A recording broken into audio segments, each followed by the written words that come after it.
Rent, EMI और reality, फिर भी क्यों है अपना घर अपने लाइफ का सबसे पावरफुल डिसीजन? आज इसी बात पे विस्तृत चर्चा करेंगे। नमस्कार दोस्तों, आज का एपिसोड बहुत ही पर्सनल है, प्रैक्टिकल है और लाइफ चेंजिंग भी हो सकता है। अपना घर लेने का सपना सभी का होता है। आज हम बात करेंगे हर एक मिडिल क्लास फैमिली, हर सैलरीड एम्प्लॉय, हर यंग कपल के माइंड में जो सवाल होते हैं, उन्हीं सवालों के जवाब तलाश करेंगे, उन पे चर्चा करेंगे। क्या आज के टाइम पे घर लेना वर्थ है? ईएमआई भरना बेटर है या रेंट? म्यूचुअल फंड, स्टॉक्स और एसआईपी के ज़माने में प्रॉपर्टी क्यों लें? और सबसे बड़ा सवाल, जॉब अनसर्टेनिटी और फाइनेंशियल प्रेशर के टाइम में भी लोग अपने घर लेना लाइफ का बिगेस्ट अचीवमेंट क्यों मानते हैं, या घर लेने के डिसीजन को इतना इम्पैक्टफुल, पावरफुल क्यों बताते हैं? आज हम इमोशनल नहीं, प्रैक्टिकल डिस्कशन करेंगे, नंबर्स भी देखेंगे और रियल लाइफ सिचुएशंस भी, और समझेंगे कि despite all doubts, buying a home, owning a home क्यों है one of the strongest decisions for personal and family stability. घर सिर्फ एसेट नहीं होता। सबसे इंपॉर्टेंट, सबसे बेसिक है एक बात समझना, कार एक प्रोडक्ट है, फोन एक गैजेट है और स्टॉक आपके इन्वेस्टमेंट्स हैं। लेकिन घर, आपका घर, घर एक इमोशन है, सिक्योरिटी है, आइडेंटिटी है, स्टेबिलिटी है। जब आप रेंट पे रहते हो तब आप टेक्निकली किसी और का एसेट बिल्ड कर रहे हो, लेकिन जब आप ईएमआई भरते हैं तो आप अपनी खुद की प्रॉपर्टी, खुद का एसेट क्रिएट कर रहे हैं। साथ ही रेंट बढ़ना, घर खाली करना, फैमिली को जितने भी इंस्टेबिलिटी से एक घर, एक लोकेशन की वजह से गुजरना पड़ सकता है, उन सभी से आप अपनी फैमिली को प्रोटेक्ट भी कर रहे हैं साथ में। सेकंड जो सेगमेंट है हमारा, उसमें बात करेंगे कि रेंटिंग इल्यूजन क्या है। जी हाँ, ये बहुत ही बड़ा टॉपिक है आज के समय में, जब काफ़ी ज़्यादा चर्चा होती है कि घर रेंट करना एक बेटर ऑप्शन है ना कि खरीदना। एंड जो जितना आपका पैसा है वो आप म्यूचुअल फंड में इन्वेस्ट कर दें या कहीं और इन्वेस्ट कर दें, वहाँ से रिटर्न्स आएंगे। चलिए इस बात को एक एग्जाम्पल से समझते हैं। सिंपल सा एग्जाम्पल है, मान लेते हैं मेरा फ्रेंड मनीष बैंगलोर में रहते हैं। बैंगलोर में वो एक सैलरीड एम्प्लॉय हैं, काफ़ी अच्छे पैकेज पे हैं एंड वो 1 लाख पर मंथ अर्न करते हैं। 1 लाख पर मंथ अर्न करते हुए वो एक घर पे रेंट पे रहते हैं, जहाँ पर 35,000 का वो रेंट देते हैं। रेंट हर साल बढ़ता है, इसलिए बढ़ते बढ़ते 3 साल में उनका रेंट 45,000 हो गया पर मंथ एंड 6 साल के बाद 60,000 हो जाता है। और ये सब अगर उन्हें कन्वीनियंट लगता है फिर भी ठीक है। एक दिन लैंडलॉर्ड का कॉल आता है।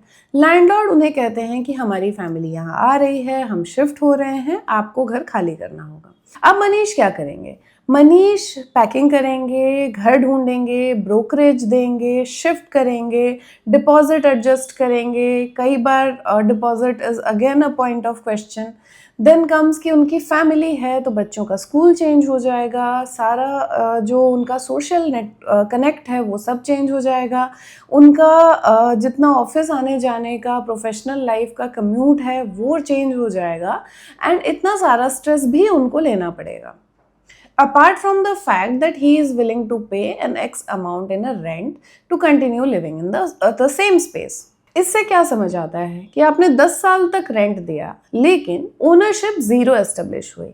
किसी भी दिन को आपको घर खाली करने को कहा जा सकता है।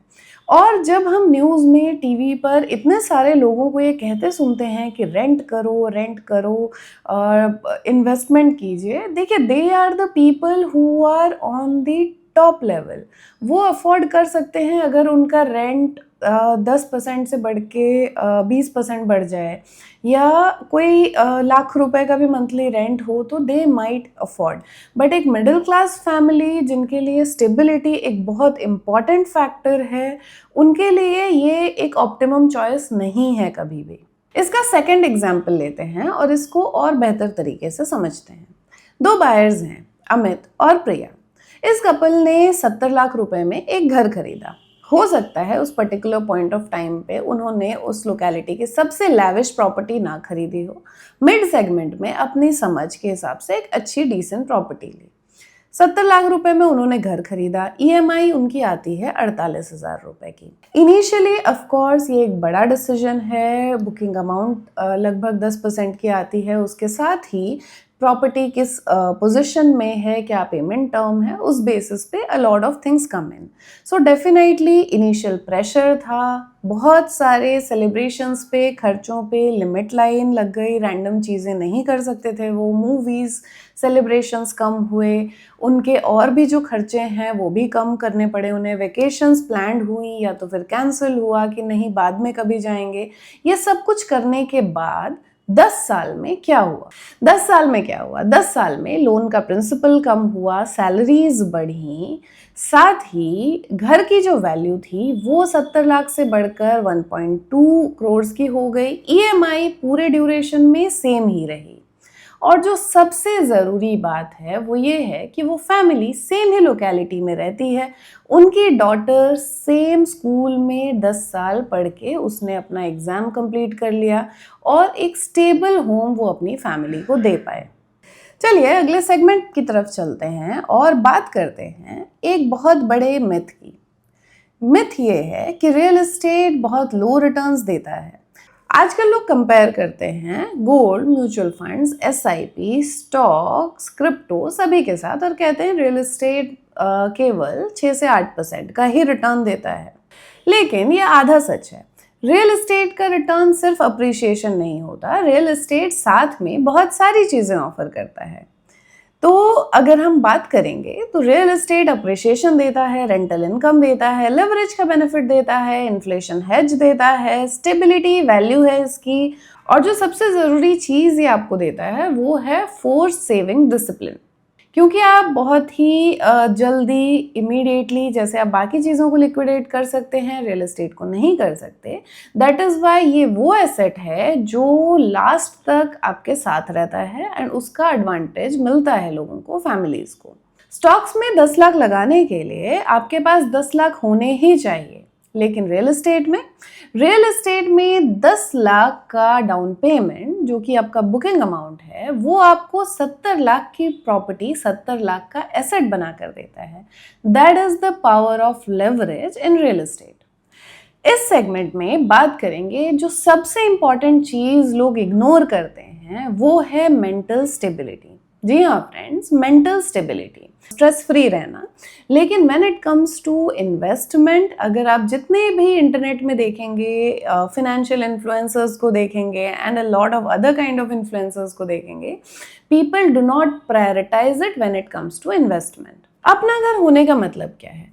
अपना घर होने का मतलब है हर साल आपको घर बदलने की ज़रूरत नहीं है, आपको कोई एविक्शन का फियर नहीं है, लैंडलॉर्ड का ड्रामा नहीं है आपके जीवन में, कोई अर्ली अनसर्टेनिटी नहीं है और शिफ्टिंग का स्ट्रेस भी नहीं है।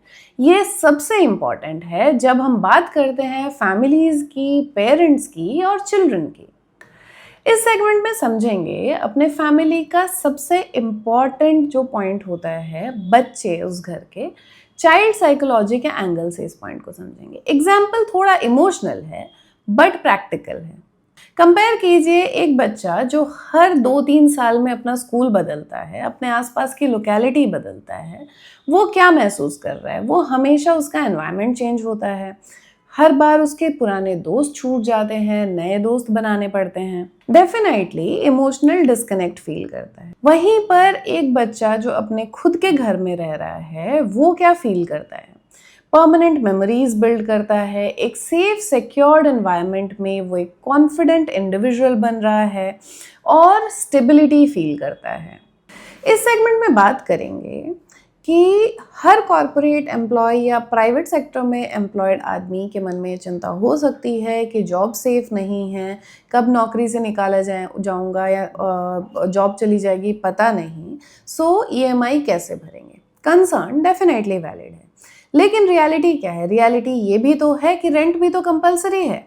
अगर किसी की जॉब चली जाती है तो भी रेंट तो उन्हें भरना ही पड़ेगा, सिक्योरिटी भी नहीं होगी। डिफरेंस बस इतना है कि रेंट आपका एक्सपेंस है और ईएमआई आपकी एसेट क्रिएशन। अब बात करते हैं इन्फ्लेशन वर्सेस प्रॉपर्टी। ये एक बहुत इंपॉर्टेंट पॉइंट है और ये आपको बहुत ज़्यादा क्लैरिटी देगा। किसी का रेंट आज के दिन को 25,000 हो सकता है और वो बहुत कम भी लग सकता है, लेकिन 10 साल में ये रेंट बढ़ते बढ़ते 55,000 हो जाता है। लेकिन ईएमआई कितनी भी हो वो फिक्स्ड होती है। जी हाँ, ईएमआई फिक्स्ड होती है।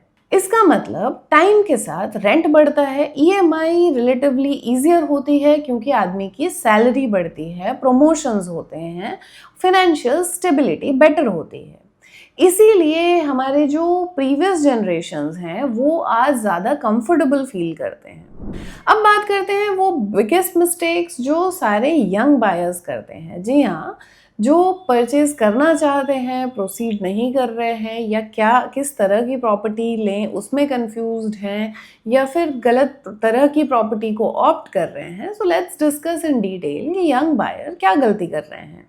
सबसे पहली गलती है कि people wait for too long. इसके कारण हो सकते हैं कि और सेव करता हूँ, मार्केट क्रैश होगा, सस्ती प्रॉपर्टी मिल जाएगी बेटर प्राइसिंग में, परफेक्ट टाइम आएगा। लेकिन रियलिटी क्या है? रियलिटी ये है कि प्रॉपर्टी के प्राइसेस और कंस्ट्रक्शन कॉस्ट धीरे धीरे बढ़ते रहते हैं और हमें पता नहीं चलता कब वो सेम प्रॉपर्टी जो हमने देखी थी, शायद हमें ठीक भी लगी थी, पसंद भी आई थी, बट हमने नहीं खरीदी, वो हमारे लिए आउट ऑफ बजट हो जाती है या फिर सोल्ड आउट हो जाती है। ये एक रियलिटी है। हम हमेशा बायर्स से मिलते हैं, बायर्स को सुनते हैं, तो ये हमने कई बार एक्सप्लोर किया है कि जब तक वो फैसला बना पाए, अपना मन बना पाए एक प्रोजेक्ट लेने का, एक पर्टिकुलर प्रॉपर्टी लेने का, वो या तो आउट ऑफ बजट चली गई या तो फिर वो सोल्ड आउट हो गई। इसके इमोशनल ट्रूथ क्या है? देखिए, अगर आप इमोशनल लेवल पे समझेंगे तो घर वो जगह है जहाँ आपके पेरेंट्स सिक्योर फील करते हैं, बच्चा बड़ा होता है, फेस्टिवल्स होते हैं, यादें बनती हैं, लाइफ स्टेबिलिटी देखती है, और इमोशनल आरओआई को आप किसी भी एक्सेल शीट पे नहीं ला सकते, कभी कंपेयर नहीं कर सकते। Ultimately we earn for the family. हमारा सारा हसल फैमिली के लिए ही होता है, whoever is earning member in the family। So final takeaway क्या है? फाइनल टेक अवे ये है कि अगर आप फाइनेंशियली सोचें तो घर फाइनेंशियल एसेट क्रिएट करता है, इमोशनली सोचें तो स्टेबिलिटी क्रिएट करता है, साइकोलॉजिकली देखें तो घर क्रिएट करता है कॉन्फिडेंस, और सोशली देखें तो घर क्रिएट करता है आपकी लाइफस्टाइल पोजीशनिंग, आपकी आइडेंटिटी। सो दोस्तों, घर सिर्फ पेमेंट नहीं होता, घर होता है आपके फ्यूचर की स्टेबिलिटी, फैमिली की सिक्योरिटी और सेल्फ रिस्पेक्ट का इन्वेस्टमेंट। इसका फैसला ध्यान से करें, और जब आपको अच्छी प्रॉपर्टी मिले, जो आपको समझ आए, आपके बजट में आए, तुरंत खरीदें। सो दोस्तों, अगर आप अभी भी रेंटिंग वर्सेस बाइंग के डिलेमा में हैं तो आप सिर्फ रिटर्न्स कंपेयर मत कीजिए। अगर ये घर आपका पहला घर है या आपके अपने खुद के रहने के लिए है तो आपको और चीज़ें भी देखनी चाहिए, जैसे लाइफस्टाइल, स्टेबिलिटी, मेंटल पीस और लॉन्ग टर्म सिक्योरिटी को भी कैलकुलेट करें। अगर आपको ये एपिसोड अच्छा लगा हो तो इसे अपने किसी भी फ्रेंड या फैमिली मेम्बर के साथ शेयर कर सकते हैं जो अभी घर खरीदने का प्लान कर रहे हैं और डिलेमा में हैं। अगर आपको ये एपिसोड अच्छा लगा हो तो वीडियो को लाइक करें, चैनल को सब्सक्राइब करें, और ऐसी इंटरेस्टिंग रियल एस्टेट से जुड़ी अपडेट्स, इंफ्रास्ट्रक्चर से जुड़े इन्फॉर्मेशंस के लिए बने रहें प्रॉपर्टी ब्रांड्स टीवी के साथ। नमस्कार।